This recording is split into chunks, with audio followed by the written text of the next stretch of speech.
Good afternoon. For 4 News Now, I'm Rob King. Welcome to today's kxly-plus Daily Rundown, where I take you through some of the top local headlines and give an inside look as to what the 4 News Now team is working on today. Starting with a look outside, here is what we're expecting for today. Thunderstorms could begin as early as 2 p.m. today. These afternoon showers could also be seen earlier in the Palouse, as you can see by this radar. That's what it's going to look like around 4 p.m. today. You see Spokane with some of that rain area, as well as down in Lewiston.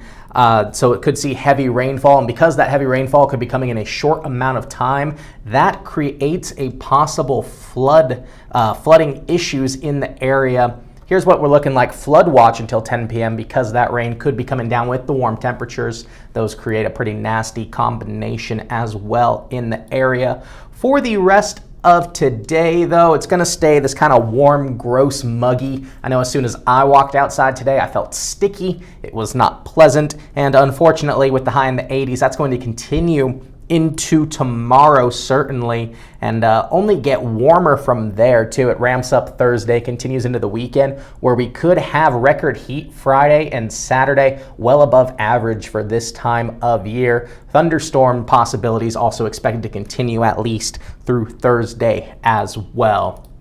Let's take a look at some of the top stories that the team is working on today. Today is Election Day in Coeur d'Alene and in the Lakeland school districts.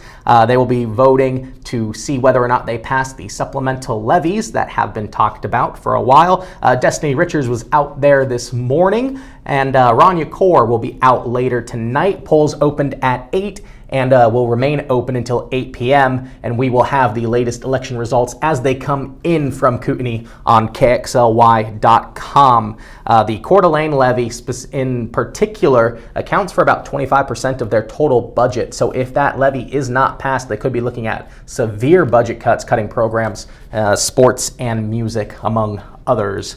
Peter Choi, he's taken a look at the special Washington legislature. Remember, a special session was called to look at the Blake decision and impose possible drug possession laws in the state of Washington. And as soon as the session started, it could already be over, as the Senate has agreed to a tentative compromise to make drug possession a gross misdemeanor, and people could be looking at 180 days in jail and a $1,000 fine.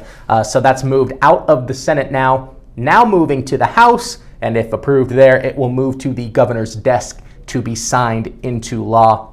A reminder, Spokane has passed some of its own emergency ordinances looking at cracking down on drug possession, but if the state does pass these laws, those would then supersede what's going on locally.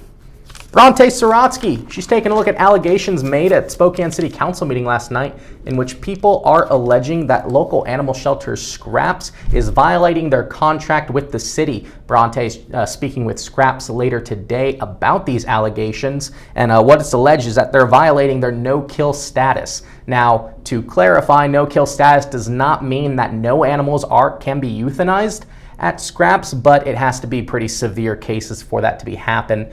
Quality of life, things like that. It's not a first resort, it's a last resort. So Bronte is speaking with also the city council about these allegations and what happens if there is a violation in the contract between Scraps and the city. Natalie Grant, she is taking a look, investigating a disturbing trend in the Whitman County area. Animals appear to be being killed on ranch lands out there, most recently at Moe's Ranch, where a bull was found shot and castrated on the private lands. So Natalie is speaking with officials from Moe's Ranch about that and what they're doing to sort of crack down on this disturbing trend that they're seeing in that area in which animals are being killed senselessly. Vanessa Perez, she is speaking with Multicare today about the rise that they're seeing in teens and kids seeking mental health treatment at their facilities. They're seeing what's causing this rise, what can be done about it. Vanessa's also speaking with the East Valley School District about what they're seeing as far as students receiving mental health treatment. Finally, closing out with a look at professional soccer, women's professional soccer coming to Spokane. Looks like USL, the Super League, has named Spokane as one of the cities in which they're coming to August 2024. The USL is going to be a direct rival to the National Women's Soccer League, which is already in effect, and that coincides also with a professional men's team coming to this area as well. So it's all exciting to see the region grow.